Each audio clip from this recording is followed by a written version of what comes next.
So once again, everybody, people are coming back, and Sonali and I are going to be kind of monitoring the chats and trying to lead a discussion. But I think in the interest of time, it's been a long day and people are at very different time zones. So I'm hoping to go straight down the same list as we did before of the breakout group report backs. So first up is John. Could you please let us know how your session went? Sure. And Carolyn said she had some slides. I don't know if, I'm not sure where they are, but. I sent them to your email, but Oh. if I can, you probably haven't seen them, so it's dangerous for me just to bring them up. Yeah, I mean, I can also just, I kept some notes. I'm happy to do so, and then you can just add anything else you want, or just comment, whatever you want. Yeah, why don't you go ahead and just put them up, and then I'll go ahead and just, we'll see how. While that's coming up, I don't see Lisa Emberson yet in the panelist login. So Lisa, if you're there, you try to find your panelist login so that you can present in a moment. Okay, and so should I go ahead, Alex? Please, John. Okay, sure. So again, our session was on global to regional modeling advances, and we had, after a little introduction by myself, and I made a few comments about our work on economic modeling going from regional to national and linking to global ultimately. But first off, Lieven Claassen, excuse me, reviewed a bit further the RIA methodology and its status, and then went through some of the framework and how it was applied in the Kenya case study that we did, and then wrapped up with some observations about some of the extensions that are needed to that that really line up with some of the work we're doing now under a project we're calling CLARE. That's an acronym. I forget what it stands for. Somebody else can remind me if they want. And here you see on the slides a few of the summary results from that particular study. I won't go into those, but in terms of where we go from here really some methodological issues and important data issues of how we can get national coverage for major systems in a country like Kenya,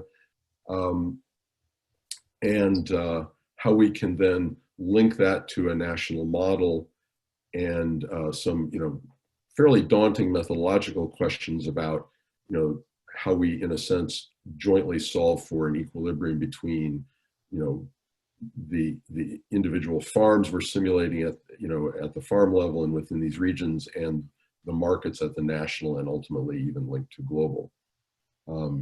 So definitely a lot of progress there, but also some real need for some advances in our methodology and the kinds of data we use. We could also talk about how that also then links into the climate and crop and livestock modeling work, which is also a part of CLARE.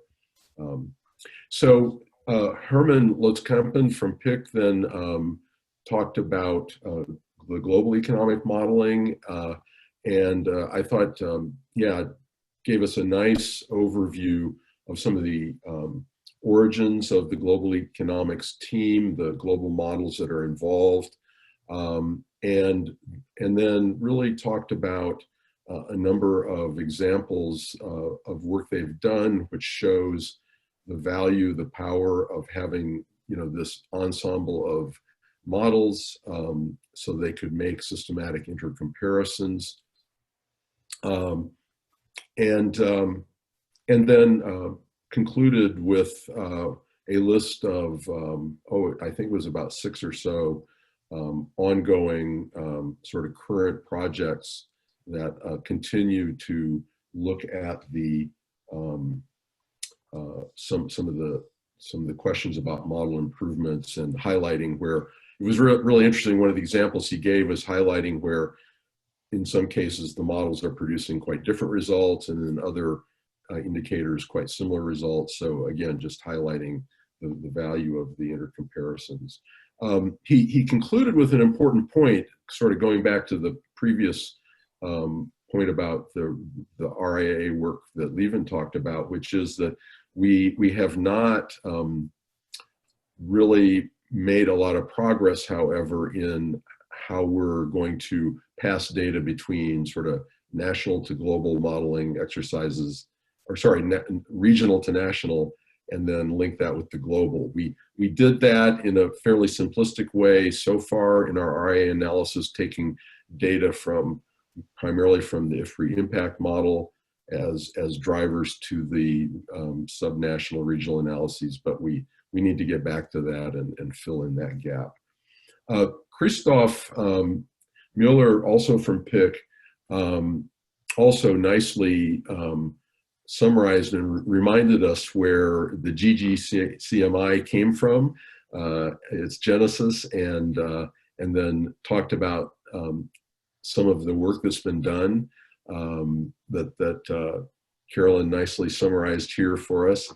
And then also what I thought was very helpful, a nice slide, really useful slide on opportunities for further work, both to improve the GGCMI work, but also linkages between that work and the various other activities ongoing in AgMIP. So I think that would really be, that's an important topic that we really need to somehow facilitate more cross-fertilization there, I think, between those activities. He also made a few comments about work related to CO2 and agricultural system modeling, and made this important point about no CO2 model runs and how they should and should not be used. And then also just made a couple points about the importance of incorporating CO2 and also the gaps in some of the data to support the modeling, like the FACE experiments, where we don't have good global coverage of a lot of areas. And so as a result, some serious questions about some of the CO2 related modeling and whether it fits for some areas like Africa, where there have been very few or no FACE experiments, for example. And then Roberto likewise gave us a nice review of the work on RAPS, agricultural pathways, the work that's been done both at the subnational, regional level, the connections to the global scenario and pathway work, and then the work that's ongoing now to kind of fill in that gap in the middle with the national, national level.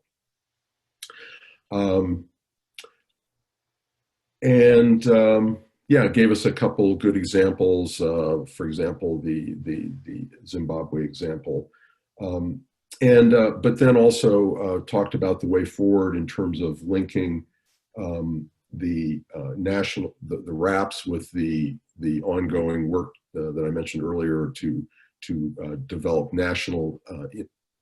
integrated assessments, continue to develop and improve the engagement with stakeholders, and then finally just to develop more RAPS to get more coverage in more countries, working more places around the world. So I think, and then finally we had a few questions, very useful questions that were raised at the end. One of them by Tom Hurdle about adaptation, and this interesting issue of how climate impacts labor productivity, a consideration that's very important to agriculture that's until recently been largely ignored, and very importantly also livestock productivity, where a lot of livestock models really don't have, for example, temperature in them. The climate effects just come through feed, and that's room for improvement as well. So good. I'll just wrap up with, I think, the main message here is that we've got a lot of advances going on in each of these areas that we covered, but there's really opportunities for doing a better job of connecting across these areas that we need to continue to work on to take advantage of. All right, thanks, John.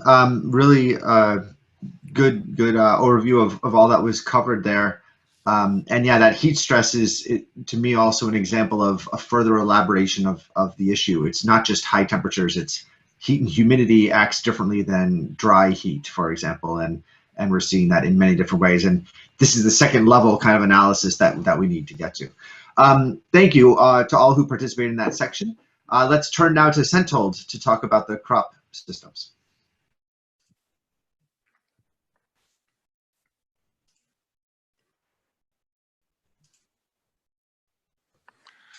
Can you see my slide? Yep, and we hear you well. Thank you.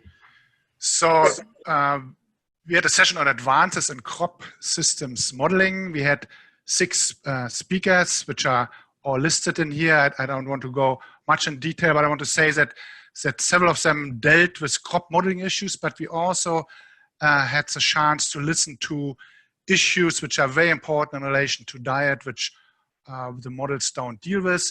We heard a new approach that probably would have fit also into the John's session there, where it was a new approach was shown where crop modeling, climate modeling, economic modeling, and life cycle assessment was combined together to actually get access to and allow to look at mitigation on top of impact and adaptation. And we heard about new ways sort of dealing with data, which I think it's very important for the interactions within AgMIP.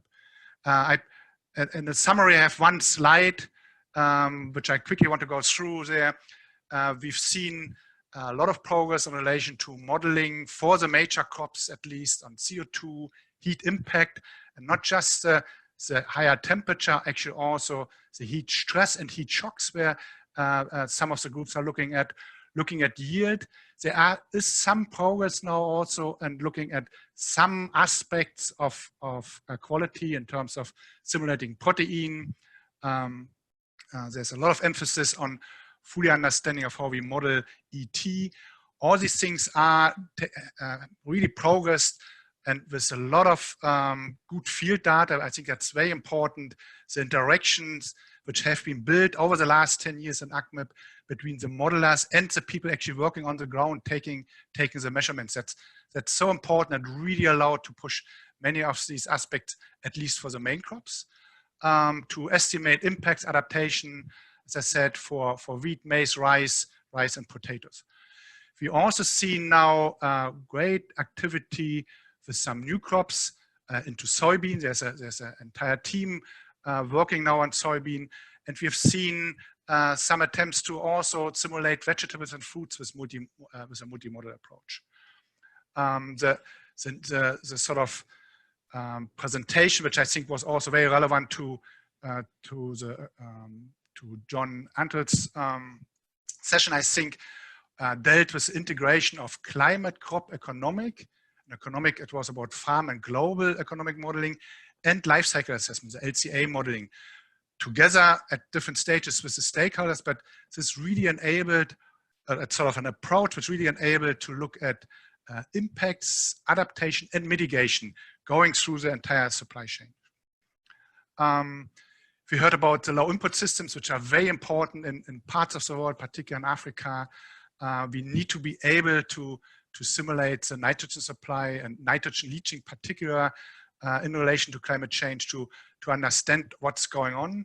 And it's so important to understand these systems, these low input systems, because most of them are suggested for intensification, intensification as an adaptation to increase food security across Africa. An interesting finding from the modeling was there that more N, which is obviously suggested to get more yield, brings also more vulnerability to increasing temperature. That higher yields seem to be having larger relative impacts from higher temperatures. We heard quite a lot of detail, which I think it's so important because the models often don't deal with this, or in most of the aspects don't deal with it, how elevated CO2 adversely affect nutritional components. Lev showed us a lot of data on rice, but he also showed us this applies obviously to many other data, maybe not so much for some of the legumes. And he indicated that the declining nutritional composition through higher CO2 might not be compensated through increasing temperatures. So there's some trade-off, which I think we do need even experimentally look more into it. He also showed data how vitamins might go actually up under higher CO2. I don't know at the moment any model, any crop model dealing with it. And he also came up with some very important issues. How do we actually, how does the food actually change in terms of allergies with higher CO2, with different temperature and so on? We don't know even from the experimental side, and we obviously also don't know from the modeling side. So there's a lot of space in there and a lot of opportunity for modelers working with nutritionalists, with experimentalists to sort of push these frontiers in these areas which are so important for understanding the impact of climate change on diets and food security. And we heard from Cheryl, I think again that it sort of rounds it nicely up, about a new collaboration, the Agriculture Research Data Network, which tries to provide tools for automated interpretation and reuse of agricultural research data to sort of annotate data for automated interpretation, but also to combine and reformat data for new research. So again, data in AgMIP are so important, and seeing this thing going forward, it's, I think, also a very important aspect. And I think Cheryl invited everyone sort of getting involved, because these tools could be becoming very helpful to sort of further our interactions across the different disciplines and push the frontiers of AgMIP forward. With that, I stop here. All right, thanks, Sentold, and also to all the who are in that panel. I want to remind everybody that if you have just heard an update on a talk that you wish you had seen, we are recording these sessions, and this is hopefully a good problem to have at the AgMIP meetings if there's more than one breakout room or presentation happening that you would like to see. Hopefully that's a sign of lots of cross interests and overlaps, but we are recording, and actually this is one of those ways where a virtual workshop has advantages in the sense that you can circle back and find these recordings. We have one last breakout group to hear from, so Lisa, over to you on the environmental stresses. Okay, thanks ever so much, Alex. I'm going to try and share my screen, if that's okay. Looks good. Yep, you can see it. Okay, so we were the group looking at advances in environmental stresses modelling. We had a number of quite different stresses which we talked about. So we talked about ozone as a key pollution stress. We talked about pests and diseases. We talked about heat and drought. And then we also had an interesting discussion about AgMIP advances and crop model advances in trying to improve evapotranspiration modelling. We didn't have too much time to discuss at the end because our presentations were so interesting, but we came up with some sort of key conclusions, which I will try and talk you through, which hopefully you can see here. So I think one of the things that we sort of felt was that it might be useful to try to be able to attribute the role that these different stresses might play in contributing to the yield gap. I've just put this map on here, which gives an indication of some very preliminary work, really, using yield constraint scores to try and give an indication globally as to the effect of these different stresses. So we've got ozone, pests and disease, nutrients, aridity and heat on yield. This is for wheat shown here. And we sort of felt that perhaps, you know, with all the knowledge and expertise sat within AgMIP, we could really start to improve on this. So rather than looking at these stresses individually, we could start to think about the combination and the interaction in these stresses, and then really start to identify some of the areas across the globe where these stresses are going to be causing really quite substantial impacts. So just to run through that, so we're thinking about trying to identify particular global regions where you have particular combinations of stresses that are severely impacting yield, and then also how those might change in the future as climate changes. And if we can try to do that, then perhaps that would help us to prioritize the interactions between some of these stresses. Which stresses should we focus on? Which regions should we focus on? Should we be looking at particular crops and particular stress combinations? So that's probably quite a way off in the future, but it might be quite nice to be thinking about that sort of ambition.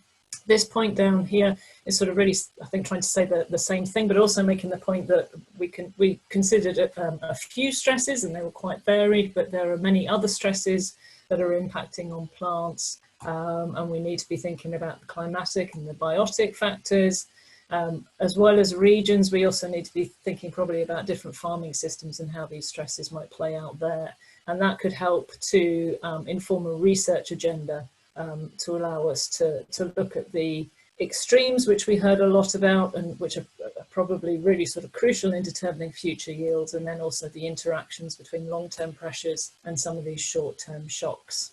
So that's probably our sort of overarching conclusions, I think. We then sort of went into a little bit more detail with some of those stresses. These are just some sort of key conclusions or key opportunities that we found. So there was potentially one opportunity actually coming from the COVID-19 lockdown, which has seen a reduction in pollution emissions. So that might allow us to actually explore changes in ozone and crop impacts, and whether the crop models that we're developing to try to assess ozone impacts on yield can actually model yield effectively. So this is potentially an interesting opportunity, but we realised it comes with a caveat that we need to be certain that other confounding factors that have occurred during that lockdown period have not also been impacting on agricultural yields. We also thought about how ozone interacts with a number of other stresses, so in particular drought, heat, pests and diseases. And we wondered whether we could use this AgMIP knowledge to develop and define some of those more crucial mechanisms within crop models that would help us to understand what these interactions are and to improve those yield loss assessments. And it was interesting to see the extensive amount of work performed within AgMIP on evapotranspiration modelling, especially for me coming from a kind of pollution background. That sort of knowledge would be really beneficial, and not only in terms of thinking about impacts, but also thinking in terms of just pollutant deposition and flux.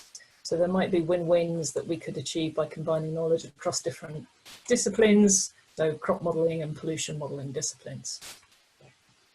Okay, and then we also looked in a bit more detail at pests and pathogens, realising there that these can collectively cause yield reductions in the range of about 5 to 40% globally across the world's agro-ecosystems.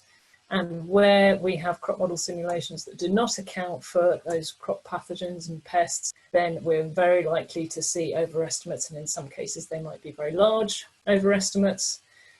We also heard a really nice talk about extreme temperatures and droughts. The temperatures seem to be something that's incredibly important going forwards into the future. It looks like we can represent and model the historical impacts of those extreme temperatures and extreme heat events reasonably well. And they show that they're sort of doubling in terms of impact over the last 50 years. And it will be interesting to look and understand how that trajectory may play out in the future. What sort of metrics we should be using, so standard deviation thresholds, for example, and then also how these changes might alter yield variability. So not just the kind of yield itself, but also the variability in yield and what implication that might have for different agro-ecosystems. And then how can we start to think about these effects of heat stress interacting in terms of other stresses? And I think that was the main conclusions that we were able to draw, but essentially an awful lot of potential work for AgMIP in the future, all of which I think is very exciting, but quite complicated and difficult. Thank you. Thank you very much, Lisa. This is really great to see, and this last session in particular had a little bit more of the I don't want to call it experimental, but it's, you know, right on the cutting edge of what the models can do, and areas that we see massive, in some cases on the same scale, if not larger than climate change, but just big uncertainties. So it's really important that we build up those capabilities as we're going forward. And I think we can now turn just very quickly, if there's a burning question or a burning comment that somebody in one of the breakouts wanted to make to add to the report backs. Is there any comment or question? If so, I think probably you have to put it into the Q&A or the chat for us to know that that's there. And if not, we can always circle back. You can send an email either to the breakout leader or back to one of us to keep it going. So thank you once again to all of the breakout group participants, and especially the breakout group leaders, and also to Sonali for helping us get this whole thing started. At this point, I'll turn back to Cynthia and Eric to wrap up today and give us a little preview of tomorrow. Thank you, Alex and Sonali. Thank you, John, Sentild, and Lisa. Thank you for those fantastic report backs. Thank you to all the participants in the discussion who presented in those breakouts, the speakers, and then the participants. It's just so it's exciting to see the advances that AgMIP is making, continues to make, thanks to the great strength of its network and this just the insights that are coming from listening to each other across the different specific modeling groups. So for example, with ozone and ET and the pollution and the ET modeling, for example, or the global and local regional economic modeling that Tom Hurdle mentioned in those interactions, top down and bottom up, both directions, that Tom Hurdle was calling for, which we do explore and can explore more in AgMIP. So now, to end this first day of the main workshop, we want to share with you the program for tomorrow, because we're turning to resilience. So this was focused. Today, of course, we had a great focus on the food system and food shocks. But we want to now very quickly in the program, starting tomorrow morning, get to the resilience to the food shocks and stresses, not just the passive